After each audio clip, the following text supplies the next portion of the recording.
What up? What up? I'm here to tell a little story about a kitty lost in the woods. A couple of days ago, I went into the forest with my dog, as I do daily, and my 4 kittens walked in with me because lately they just follow me into the woods.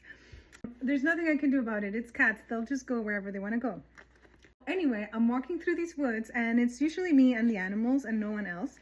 But this time around, I bumped into someone that was walking with their dog, and their dog was like barking really loud and being very scary, I guess, from the point of view of kittens. So obviously they all scrammed and they just went deep into the woods because they were scared of this dog. Obviously they're just tiny little babies. They've never seen another dog other than my dog. Anyway, after this person walks by with their dog, I am regrouping my kittens and I'm calling their names, and one by one they start showing up, but there's one missing. So I'm able to regroup 3 out of the 4 kittens. I'm calling the name of the last kitten like for 30 minutes. I'm like, Ginda, Ginda, like calling her name, just waiting for her to get out of the woods and come back into the trail.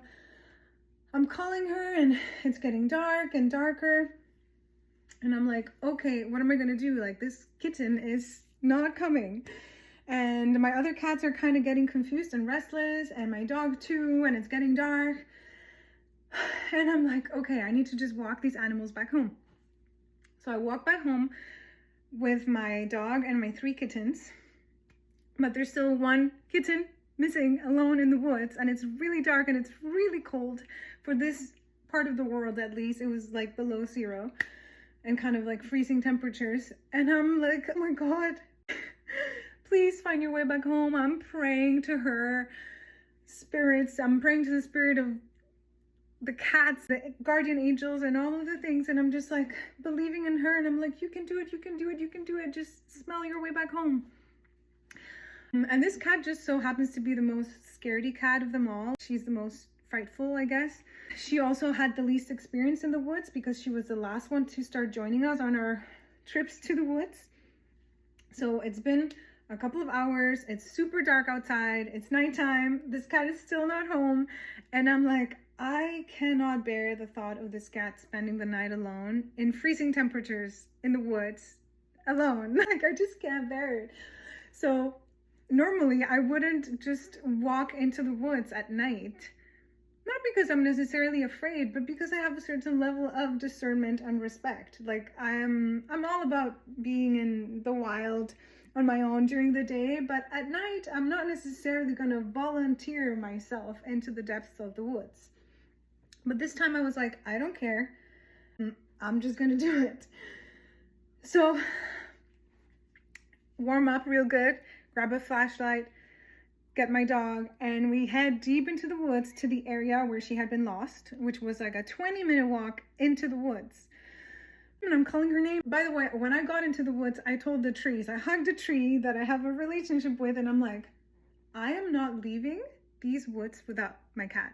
When I come back, I will have my cat, period. I was determined. And anyway, I'm like deep in the woods calling her name.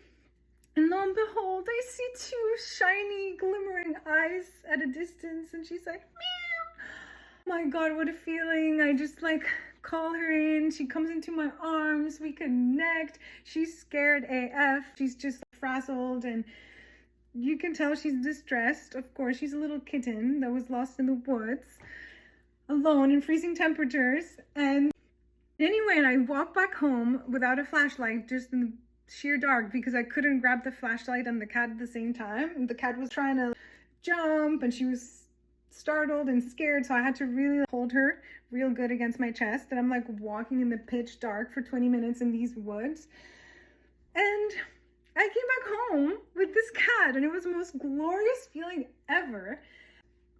Anyway, all that made me think, I have this sentence in my mind, like, the courage of love. The courage of love. It made me realize, like, love will make us do things that normally we wouldn't do, or that we normally think we are not capable of doing, or we're not able of doing, or that we shouldn't do because of XYZ limitation. So in my mind, I was like, I don't go in the woods alone. Maybe in the periphery of the woods alone at night, but I normally had it in my head that I'm like, I'm not going to go in the woods alone in the middle of the night, like deep, deep into the woods. But this time around, I was like, F it. There's no way I'm not going to go get that cat. So it was just a really cool experience to see how love just expands you, expands your capacities, your capabilities, your beliefs about yourself and what you can do and what you can't do.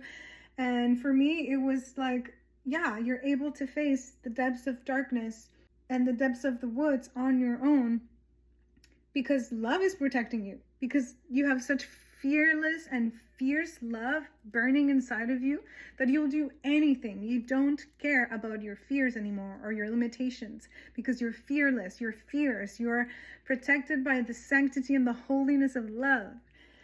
And I know it's just a simple little story about a kitten, and it might not mean too much for some people out there that have, I don't know, bigger problems or are dealing with other situations. But anyway, I just thought it was a neat little story about love expanding your heart and making your heart feel so courageous that you can take on the world, because nothing can go against your ferocious fears and fearless heart. So that's the story. I hope you enjoyed it and rejoice in the fact that my kitten family is all protected, blessed, and united again. All right.